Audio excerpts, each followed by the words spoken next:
வணக்கம் ஃப்ரெண்ட்ஸ், எல்லாரும் நல்லா இருக்கிறீங்களா? இன்றைக்கு நான் இன்னும் ஒரு வீடியோவில் உங்களை சந்திக்கிறதுல மிக்க மகிழ்ச்சி. இன்றைக்கு நான் உங்களோட பகிர்ந்து கொள்ள இருக்கிற ரெசிபி சாம்பார். 5 டே சாம்பார் எப்படி செய்கிறன்றது தான் நான் உங்களோட பகிர போகிறேன். வாங்கோ நாங்கள் வீடியோவுக்கு போகலாம். அதுக்கு முன்னாடி என்னுடைய சேனலை சப்ஸ்கிரைப் பண்ணலைன்னு சொன்னால் சப்ஸ்கிரைப் பண்ணிக்கொள்ளுங்கோ. பக்கத்தில் இருக்கிற பெல் ஐக்கனையும் கிளிக் பண்ணிக்கொள்ளுங்கோ. அப்படி என்றால் நான் போடுற வீடியோ உடனுக்குடன் நீங்கள் பார்க்கக்கூடிய மாதிரி இருக்கும். வாங்கோ இந்த 5 டே சாம்பார் செய்கிறதுக்கு என்னென்ன தேவை என்று பார்க்கலாம்.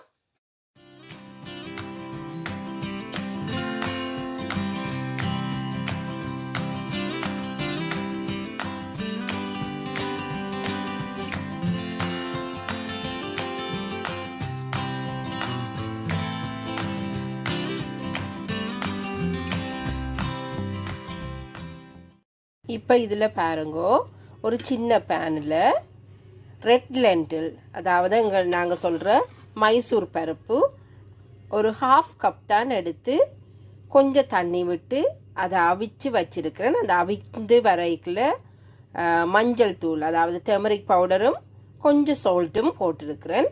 அது முழுதாக கரைந்து வராமல் கொஞ்சம் வாயில் கடிபடுற பதமாகவும் இருக்கிற மாதிரி தான் அதை நான் இறக்கி இருக்கிறேன். இப்போ ஒரு அகன்ற பாத்திரத்தில் நான் நான்ஸ்டிக் பேன் தான் யூஸ் பண்ணுறேன். நீங்கள் கிரேவி சமைக்க நீங்கள் என்ன பயன்படுத்துகிறீங்களோ அதை யூஸ் பண்ணலாம். கொஞ்சமாக எண்ணெய் விடுங்க, கணக்க ஆயில் தேவையில்லை. ஒரு கொஞ்சமாக எண்ணெய் விட்டு நாங்கள் வெட்டி வச்சிருக்கிற ஆனியன்ஸ், வெங்காயம், பச்சை மிளகாய், மற்றது பூண்டு நான் சின்னதாக அரைஞ்சி வச்சிருக்கிறேன். அதையும் சேர்த்து கொஞ்சம் பொன்னிறமாக ஒரு லைட் கோல்டன் கலராக வர்ற மாதிரி நாங்கள் இதை கொஞ்சம் வதக்குவோம்.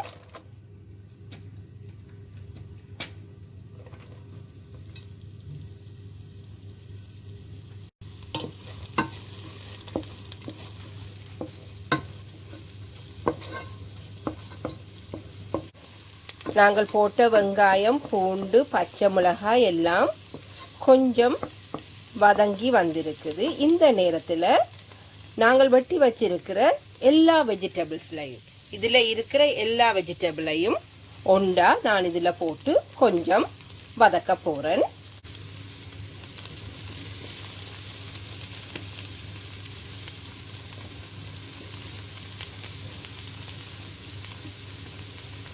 உருளைக்கிழங்கு, கத்தரிக்காய், கொஞ்சம் பீன்ஸ், அதோட கேரட் இப்படி சின்னதாக வெட்டி வச்சிருக்கிறேன். இது எல்லாத்தையும் நான் இதோட கலந்து கொஞ்ச நேரம் வதக்க போகிறேன். 5 மரக்கறியில் தான் நான் இந்த சாம்பார் செய்ய போகிறேன்னு சொல்லியிருந்தேன். நான் பாருங்க, பார்க்கவும் ஒரு கலர்ஃபுல்லாக நன்றாக இருக்குது. இந்த வாசனையும் நீங்கள் செய்து பார்த்தீங்கன்னா தெரியும், நல்ல ஒரு வாசனை வருது. நாங்கள் இப்படி வதக்கியே நிச்சயமாக சாம்பாரும் நல்ல சுவையாக வருமென்ற நம்பிக்கையை அது உங்களுக்கு தரும். இப்போ பார்த்தீங்கன்னா தெரியும், நாங்கள் போட்ட வெஜிடபிள்ஸ் எல்லாமே 1/2 பதத்துக்கு குக்காகி கொஞ்சம் அது இந்த கலர் மாறி இருக்கு. இந்த நேரத்தில் நான் கொஞ்சம் உப்பு, மற்றது சில்லி பவுடர், அதோட நான் 1 ஸ்பூன் கணக்க போடுறதில் 1 ஸ்பூன் மட்டும் ரெடிமேடாக நான் வேண்டின சாம்பார் பொடி கொஞ்சம் அதில் போடுவேன். தூள் வாசனை எல்லாம் கொஞ்சம் போய் நாங்கள் போட்ட சாம்பார் பொடி, உப்பு, அதோட கறி மிளகாய் தூள் இது எல்லாம் மரக்கறியோடு கலந்துட்டுது. இப்போ இந்த நேரம் நான் நாங்கள் சாதுவாக பிளெண்ட் பண்ணி எடுத்து வச்சுருந்த அந்த டொமேட்டோஸை இதில் நான் போடுவேன். நாங்கள் அரைத்து வைத்திருந்த டொமேட்டோ பேஸ்ட்டும் இதோட மிக்ஸ்ட் ஆகிட்டுது. இப்போ நாங்கள் முதல்ல அவித்து வைத்திருக்கிற மைசூர் பருப்பை அப்படியே இதோட நான் கலக்க போகிறேன். அதோடு சேர்த்து கொஞ்சம் எங்களுக்கு தேவையான அளவு, நீங்கள் உங்களுக்கு விரும்பின அளவு உங்களுக்கு தேவையான பருவத்தில் நீங்கள் விடுங்கோ. நீங்கள் பாருங்கோ, நான் இந்த பருவத்தில் கொஞ்சம் திக்காவும் இல்லாமல் வாட்டரியாகவும் இல்லாமல் நான் கொஞ்சம் இந்த பதத்தில் நான் தண்ணி விட்டிருக்கிறேன். இப்போ மூடி போட்டு இதை நான் கொஞ்சம் நேரம் மூடி விட போகிறேன், மூடி அவிக்க போகிறேன். ஏன்னு சொன்னால் அந்த நாங்கள் போட்ட வெஜிடபிள்ஸ் இன்னும் கொஞ்சம் குக்காக இருக்குது. அதால் நான் கொஞ்சம் மூடிட்டு ஒரு 5 to 8 minutes or 10 minutes உங்களுக்கு தேவையான பருவத்தில் அவியும் வரையும் கொஞ்சம் மூடி விடுங்கோ.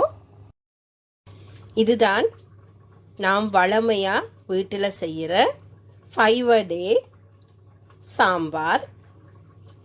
நீங்கள் இது எல்லாத்தோடையும் சாப்பிடக்கூடிய மாதிரி இருக்கும். வெண்பொங்கல், ரைஸ், இட்லி, தோசை எதோட கூட நீங்கள் சாப்பிடலாம். அவ்வளவு அருமையான சுவையாக இருக்கும். நீங்களும் வீட்டில் செய்து பாருங்கோ. இதுவரைக்கும் நீங்கள் என்னுடைய சேனலை சப்ஸ்கிரைப் பண்ணலையேண்டா ப்ளீஸ் சப்ஸ்கிரைப் பண்ணிக்கொள்ளுங்கோ. பக்கத்தில் இருக்கிற பெல் ஐக்கனையும் கிளிக் பண்ணிக்கொள்ளுங்கோ. அப்போ நான் போடுற ரெசிபி எல்லாம் உடனுக்குடன் நீங்கள் பார்க்கக்கூடிய மாதிரி இருக்கும். மீண்டும் இன்னொரு வீடியோவில் உங்களை சந்திக்கிற வரைக்கும் தேங்க்யூ, பாய்.